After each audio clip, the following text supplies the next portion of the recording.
नमस्कार, मैं विष्णुकांत उपाध्याय आप सभी का एक बार फिर से स्वागत करता हूं आपके अपने YouTube चैनल बीएचयू वाले द स्टोरिका पर।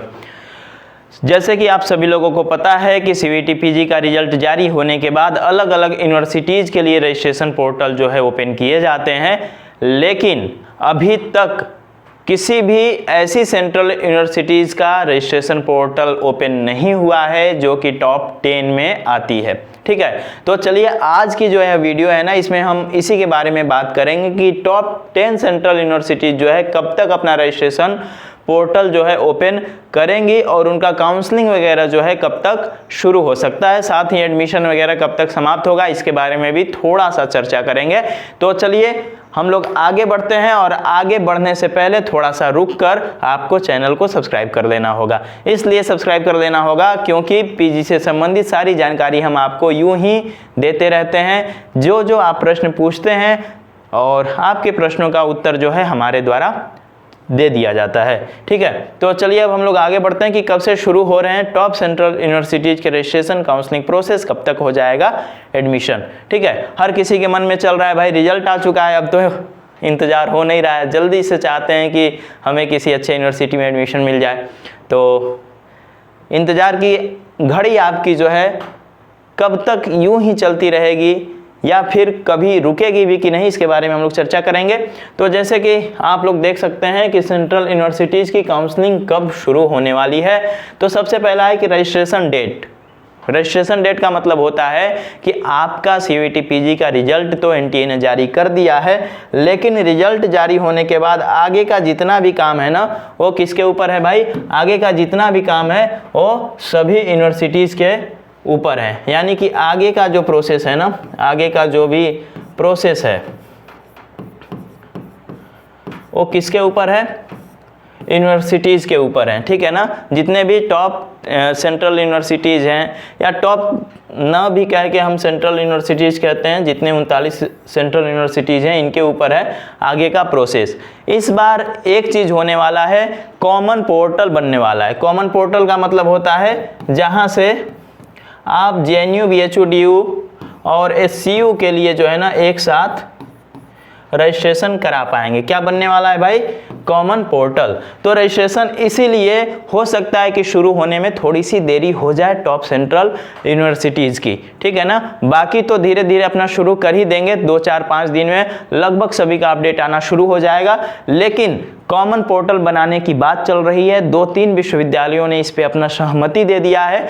जेएनयू के सहमति का इंतजार है, बीएचयू ने अपना सहमति जो है दे दिया है, और जैसे ही कॉमन पोर्टल बनता है तो एक ही साथ जेएनयू, डीयू, बीएचयू और एचसीयू का रजिस्ट्रेशन जो है स्टार्ट हो जाएगा। तो अभी आपको थोड़ा सा धैर्य रखना होगा, और धैर्य रखने के साथ साथ डेली जो है द हिस्टोरिका के वीडियोस को देखना होगा, क्योंकि जैसे ही कॉमन पोर्टल ओपन होगा आपको तुरंत जानकारी हम उपलब्ध करा देंगे। तो कॉमन पोर्टल का आपको इंतजार करना है। इसीलिए रजिस्ट्रेशन डेट का जो है ना कुछ कहा नहीं जा सकता है, लेकिन मैं इतना कह सकता हूं कि आपका रिजल्ट जिस डेट को आया है उसके लगभग 15 से 20 दिन बाद, कम से कम या ज़्यादा से ज़्यादा आप मान लीजिए यहीं, यानी कि 15 से 20 दिन, 15 से 20 दिन में आपका रजिस्ट्रेशन पोर्टल जो है ओपन हो जाएगा जेएनयू, डीयू, बीएचयू और एचसीयू के लिए, साथ साथ अन्य सेंट्रल यूनिवर्सिटीज़ के लिए भी। ठीक है, अब चलिए दूसरा प्रश्न क्या है कि काउंसलिंग प्रोसेस क्या होगा। तो काउंसलिंग प्रोसेस यही होगा कि किसी भी यूनिवर्सिटी में अगर आपको काउंसलिंग कराना है तो उसके पोर्टल पे जाना होगा। पोर्टल पे जाने के बाद आपको अपना date of birth, registration number, application number या फिर रोल नंबर वगैरह जो है जितनी भी चीज़ें हैं उनको याद रखनी होगी, और उसी के थ्रू जो है सबसे पहले आपको ना उसके वेबसाइट पे एक सेकेंड मैं समझा देता हूँ, अच्छे से समझ में आ जाएगा आप सभी लोगों को, क्योंकि भाई काफ़ी ज़्यादा परेशान हो रहे हैं आप लोग, और क्यों ना हो, क्योंकि रिजल्ट भी आ चुका है, घर वाले भी इंतज़ार कर रहे हैं भाई कि ये कब तक हमारे सर पे बैठा रहेगा, कहीं जाकर पढ़ाई लिखाई क्यों नहीं कर रहा है, क्योंकि पढ़ाई तो हो नहीं रही होगी आप लोगों की। कितने लोग पढ़ रहे हैं अभी? रिजल्ट के बाद कितने बच्चे जो है बिना कहीं एडमिशन लिए अपना पढ़ाई जो है यूं ही निरंतर जारी रखे हुए हैं? कमेंट बॉक्स में कमेंट जरूर से करिएगा। तो देखिए आप सभी लोगों को ना एक पोर्टल मिलेगा किसी भी यूनिवर्सिटी की वेबसाइट पे, एक सेकेंड, इस तरह का पोर्टल होगा। ठीक है, वहां पर आपको क्या करना होगा, अपना एप्लीकेशन नंबर और रोल नंबर, ये दोनों चीज़ भरनी होगी। और अगर आपका डेटा उस यूनिवर्सिटी के पास होगा तो जैसे ही आप लॉगिन करेंगे तो आपका नाम वगैरह जो है वहाँ पर आ जाएगा।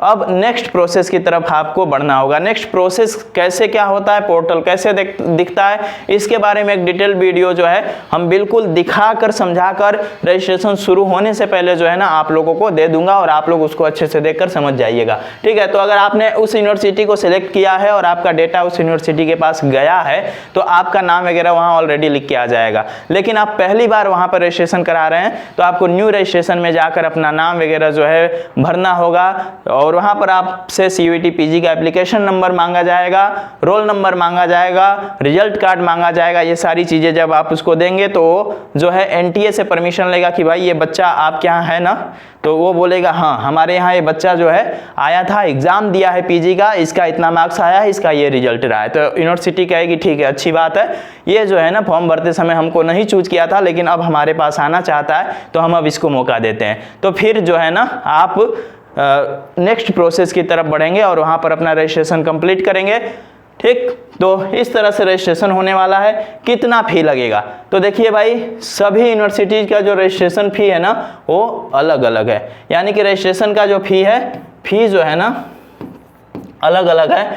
BHU जो है 300 रुपये फ़ी लेता है। ठीक है, इसी तरह से DU का, JNU का, HCU का कोई यूनिवर्सिटी जो है 250 रुपये भी लेती है, कोई यूनिवर्सिटी जो है 500 रुपये भी ले लेता है, कोई यूनिवर्सिटी 700 लेता है। और जो यूनिवर्सिटी ज़्यादा पैसों का भूखा होता है ना वो आपसे रजिस्ट्रेशन का 1000 रुपये ले लेगा। ठीक है, जैसे कि आप प्राइवेट यूनिवर्सिटीज़ में अगर आप रजिस्ट्रेशन कराएंगे तो 1000 रुपये आपको देना होगा। तो इसीलिए BHU भी लेता है। BHU 300 तो आपका फी सीट का ले लेगा और कहेगा कि पेड सीट के लिए आप हमारे यहाँ रजिस्ट्रेशन करना चाहते हैं तो भाई 700 रुपये और दीजिए, यानी कि 1000 रुपये हो गया। तो देखिए एक बात बताइए आप लोग, किसी का 190 नंबर है, ठीक है, डर तो सबके मन में है, तो कोई यही ना सोचेगा कि चलो भाई फी सीट पे नहीं हुआ तो पेड सीट पे तो हो ही जाएगा, तो क्यों ना हम पेड शीट वाला भी कर दें, 700 रुपये ही तो लग रहे हैं, चलो दे ही देते हैं। तो यही सोचकर जो है ना आप 700 रुपये भी दे देते हैं, आपका फी सीट पे एडमिशन भी हो जाता है और बाद में 700 रुपये जो है वो BHU आपको लौटाता भी नहीं है, क्योंकि उनके कर्मचारियों को चाय बिस्किट और नाश्ता का जो है ना पैसा आप उपलब्ध करा देते हैं, कभी कभी महीने का वेतन भी। ठीक है, तो मॉपअप अभी होगा, बहुत सारी चीज़ें होने वाली हैं, अभी लंबा सफ़र चलेगा। ठीक है ना, इसीलिए मैं कह रहा हूँ कि जुड़े रहिएगा, चैनल को सब्सक्राइब कर लीजिएगा और शेयर करते रहिए दोस्तों को, क्योंकि बहुत ही महत्वपूर्ण वीडियो होने वाली है। तो इस तरह से आपसे 1000 रुपये जो है वसूले जाएंगे, यानी कि सीधे तरीके से नहीं दे रहे हो ना बेटा, तो पीछे से कान पकड़ के तुमसे पैसा लेंगे, लेकिन लेंगे जरूर। ठीक है, जबकि JNU इस मामले में काफ़ी ठीक है, भले सरकार उसकी फंडिंग कम कर दी है लेकिन अभी भी वो बच्चों को लूटता नहीं है। ठीक है, लेकिन BHU जो है लूटने में आगे है। ठीक, पेड शीट का मतलब बहुत सारे लोग पूछ रहे थे, तो पेड शीट पे एक डिटेल्ड वीडियो जो है बसंत सर आप लोगों को देंगे खूब अच्छे से समझाकर, उस वीडियो को जरूर से देखिएगा कि पेड शीट होता क्या है, कैसे एडमिशन मिलता है, किस कोर्स में पेड शीट की कितनी फी हो सकती है, इन सारी चीज़ों पर। चलिए अब आगे बढ़ते हैं कि कितना समय मिलेगा।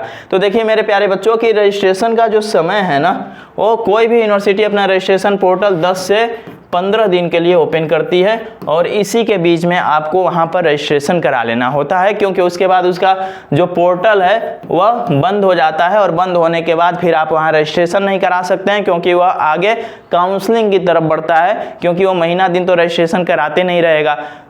DU वगैरह बहुत कम समय देते हैं, BHU तो लंबा देता है, क्योंकि BHU चाहता है कि हमारे यहाँ ज़्यादा बच्चे रजिस्ट्रेशन कराएं, हम पैसे कमाएं, लेकिन बगल में थोड़ा सा कभी कभी माहौल बन जाता है, कोई बात नहीं। तो हम कहाँ थे कि देखिए भाई BHU जो है ना वो यही कोशिश करता है कि आप उसके यहाँ जाएं और वो ज़्यादा से ज़्यादा पैसे कमाएं। तो इसलिए कोई यूनिवर्सिटी आपको 10 दिन का और कोई 15 दिन का, कोई यूनिवर्सिटी 1 महीने का भी समय आपको देगी रजिस्ट्रेशन का। जैसे कि नॉर्थ ईस्ट की बहुत सारी यूनिवर्सिटी नेहरू वगैरह जो है 1-1 महीना रजिस्ट्रेशन कराती हैं, ठीक है। तो 1 महीने का समय आपको मिल सकता है। तो इसलिए आपको लगातार अपडेट मिलते रहेगा द हिस्टोरिका के चैनल पे। जैसे ही किसी भी यूनिवर्सिटी का रजिस्ट्रेशन पोर्टल ओपन होगा मैं आप लोगों को जानकारी दे दूंगा, प्रोसेस क्या होगा, कैसे रजिस्ट्रेशन करना होगा, इन सारी चीज़ों के बारे में भी जानकारी दे दूंगा। इसके बाद कितना समय मिलेगा हो गया, और एडमिशन कब तक हो जाएगा, ये बहुत ही महत्वपूर्ण प्रश्न है भाई। एडमिशन जो है कब तक हो जाएगा, क्योंकि हर कोई एडमिशन के लिए ही इतना संघर्ष कर रहा है। मुझे पता है कि आप सभी लोग पढ़ाई नहीं कर पा रहे होंगे, सारा दिमाग उमाग जो है ना इधर लगा होगा। लड़कियों को कभी कभी ओवर थिंकिंग जो है होने लगता होगा, और कभी कभी कुछ लड़कियां रात में बैठ के रोने भी लगती होंगी, क्योंकि हमारे पास तो मैसेज आते रहते हैं, बहुत सारे ऐसे कॉल भी आते हैं। आदमी को कभी कभी लगता है कि मतलब रात में 1 बजे 2 बजे ऐसे कॉल आ जाता है कि सर क्या करूं, एडमिशन होगा कि नहीं होगा, घर वाले प्रेशर कर रहे हैं, ये कर रहे हैं। लड़कों का भी वही हाल है। तो आप सभी लोग परेशान हैं, मुझे अच्छे से पता है, लेकिन परेशान होने की कोई बात नहीं है। आपका जो एडमिशन है यह जुलाई से पहले तक, कब तक, जुलाई से पहले तक कंप्लीट करा ली जाएगी, ठीक है। जुलाई से पहले जो है आपकी रजिस्ट्रेशन जो है और रजिस्ट्रेशन के साथ साथ एडमिशन जो है यह दोनों ही कंप्लीट करा लिया जाएगा, क्योंकि जुलाई से आपका नया सेशन शुरू होने वाला है। और जो भी यूनिवर्सिटी इस बार देर करेगी उसके ऊपर एनटीए जो है सख्त एक्शन लेने वाला है, क्योंकि इसीलिए यह इतना पहले एग्ज़ाम कराया है कि आप सेशन को पकड़ सको। कोरोना की वजह से सेशन अभी भी 2-3 महीना पीछे चल रहा है।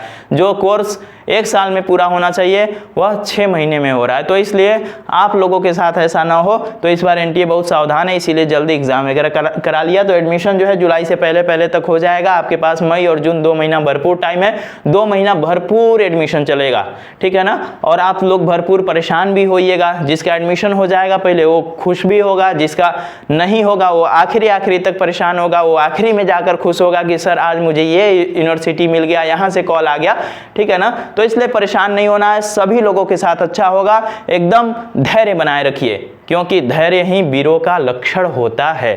तो आप सभी लोग वीर पुरुष हैं, वीर महिला हैं, तो इसलिए जो है आपको धैर्य बना कर रखना है। और इसी धैर्य के साथ जो है आप सभी लोगों को सब्सक्राइबर्स वाली जो बटन है ना उसको दबाकर सब्सक्राइब कर लेना है। और यह वीडियो आप सभी लोगों को अपने दोस्तों के बीच, साथियों के बीच वैसे ही शेयर करना है जैसे आप लोगों को मीम शेयर करते रहते हैं, ठीक है ना। तो चलिए मिलते हैं अगले वीडियो में। आप सभी लोगों का बहुत बहुत धन्यवाद इस वीडियो को देखने के लिए।